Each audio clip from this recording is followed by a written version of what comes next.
राजकुमारी चंद्रावती। एक ऐसा रहस्य जुड़ा है मंडी जिला के एक मंदिर से।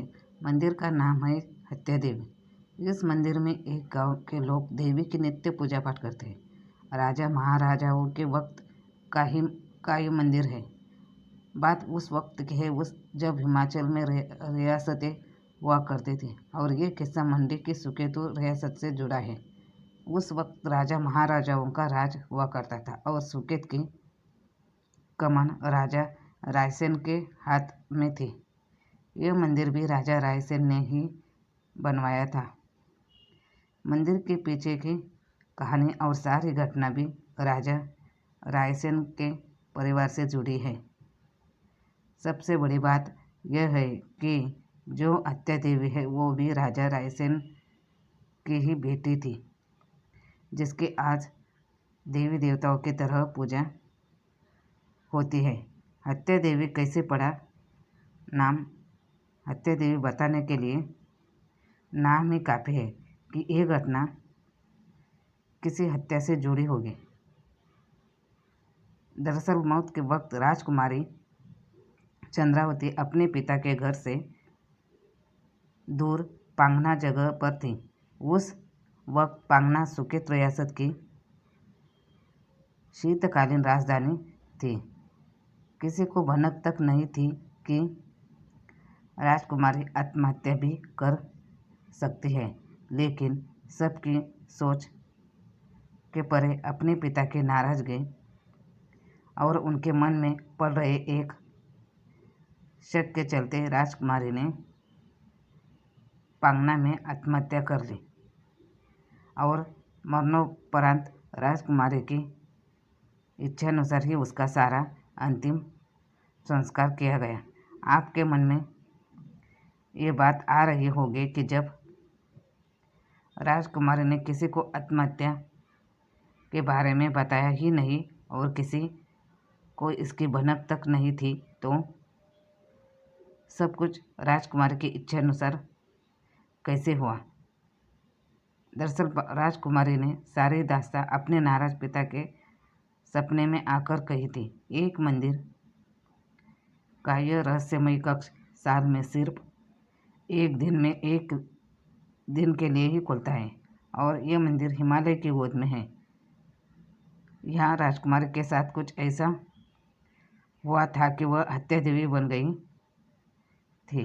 हत्या माता की एक गांव पर असीम कृपा है, जबकि एक गांव के लोग यहाँ जाने से भी डरते थे। जानते हैं कहानी के बारे में। हिमाचल के मंडी में मंदिर स्थित है। इस जिले को पहले सुकेत नाम से जाना जाता था। मनोरम पहाड़ों के बीच बसे छोटे से गांव पांगना में ही महामाया देवी कोट का मंदिर है। कहते हैं सुकेतु रियासत की कमान राजा रामसेन के पास थी। राजा की बेटी यानी राजकुमारी चंद्रावती थी, जो कि बचपन से ही शिव पार्वती की अनन्य भक्त थी। एक बार राजकुमारी अपने सहेलियों के साथ खेल रही थी। खेलते खेलते एक सहेली ने भेष बदलकर यानी कि पुरुष रूप धारण कर लिया। इसी दौरान राजपुरोहित वहां से गुजरा। राज पंडित को लगा कि राजकुमारी का किसी युवक से प्रेम प्रसंग है और सखियों की आड़ में वो उस युवक के साथ खेल रही है, जबकि ऐसा नहीं था। पुरोहित तुरंत राजा के पास गया और पूरी बात बता दी, जिससे राजा शर्मिंदा हुए और लोक लाज की चिंता से उन्होंने राजकुमारी चंद्रावती को सुकेत की शीतकालीन राजधानी पांगना भेज दिया। राजकुमारी चंद्रावती पवित्र थी। उन्होंने अपने ऊपर लगे लांछन से शर्मिंदा होकर और अपनी पवित्रता साबित करने के लिए रति नाम का विषैला बीज एक शिला पर घिस कर खा लिया, जिससे उसकी मौत हो गई। कहा जाता है कि यह शिला आज भी पांगना में वैसे ही मौजूद है। प्राण त्यागने के बाद देवी चंद्रावती उसी रात अपने पिता राजा रामसेन के सपने में आई और उन्हें पूरी कहानी बताई। देवी ने कहा कि मेरे मृत शरीर को महामाया देवी कोट मंदिर पांगना के परिसर में दबाया जाए। इसे 6 माह बाद दोबारा से जमीन से बाहर निकालना। अगर मैं पवित्र हूँ तो मेरा शरीर उस समय भी पूरी तरह से यथावत यानी कि पहले जैसा रहेगा, और यदि पवित्र नहीं हो तो यह पूरी तरह से सड़ जाएगा। राजा ने सुबह होते ही राजपुरोहित सहित रियासत के ज्योतिषियों को बुलाया और अपने सपने के बारे में बताया। उनके परामर्श पर राजा तुरंत पांगना के लिए रवाना हुए। यहाँ पहुँचने पर उन्हें पता चला कि चंद्रावती ने आत्महत्या कर ली है। इसके बाद राजा ने चंद्रावती के कहे अनुसार उनके शरीर को महामाया मंदिर के परिसर में ही दबा दिया। ठीक 6 महीने बाद जमीन खोदी गई तो जमीन से सुरक्षित निकाला गया था राजकुमारी का शव। मौत ऐसा एक सच है जिसे झुटलाया नहीं जा सकता, और एक सच यह है कि मौत के बाद शरीर को नष्ट होने में ज़्यादा वक्त नहीं लगता, चाहे उसे जलाया जाए चाहे दफनाया जाए।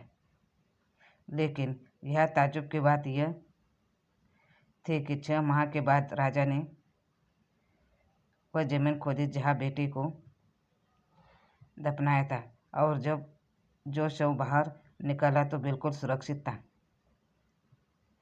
इससे सिद्ध हो गया कि चंद्रावती पवित्र थी और पुरोहित की बात गलत थी। चंद्रावती की इच्छा के अनुसार उनके शव का पांगना के समीप चंद्रपुर स्थान पर अंतिम संस्कार किया गया। इसी स्थान पर शिव पार्वती का मंदिर भी बनाकर शिवलिंग की स्थापना की गई, जिसे आज दक्षिणेश्वर महादेव के नाम से जाना जाता है। बेटी की मौत और मौत के पीछे असलियत को जानकर राजा को भारी ठेस पहुंची। चिंता में राजा की तो मौत हो गई, लेकिन राजा रामसेन उन्माद से पीड़ित हो गए और उनकी इससे मौत हो गई। मगर इससे पहले उन्होंने झूठी शिकायत करने वाले पुरोहित को राजा के तौर पर राजधानी से बाहर निकालकर चुराग नामक स्थान पर भेज दिया, जहाँ पर पानी से लेकर हर वस्तु का अभाव था।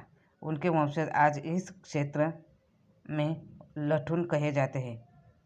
कहते हैं आज तक पुरोहित के वंशज माता के कोप के डर से महामाया देवी कोट मंदिर में प्रवेश करने की हिम्मत नहीं कर पाते। उन्हें डर है कि कहीं देवी चंद्रावती उनके पूर्वजों के द्वारा किए गए कृत्य की सजा उन्हें न दे। उसी समय से आज तक दशकों से महामाया देवी कोट मंदिर पांगना के कलात्मक 6 मंजिला भवन के भूतल भाग में वाम कक्ष यानी बाई तरफ बने मंदिर में देवी चंद्रावती की हत्या देवी के रूप में पूजा की जाती है। हालांकि यह मंदिर साल भर बंद ही रहता है और विशेष उपलक्ष्य में ही इसे खोला जाता है। मगर आज भी सुकेतु राजवंश सहित इस गांव के लोगों पर देवी की अपार कृपा है। धन्यवाद।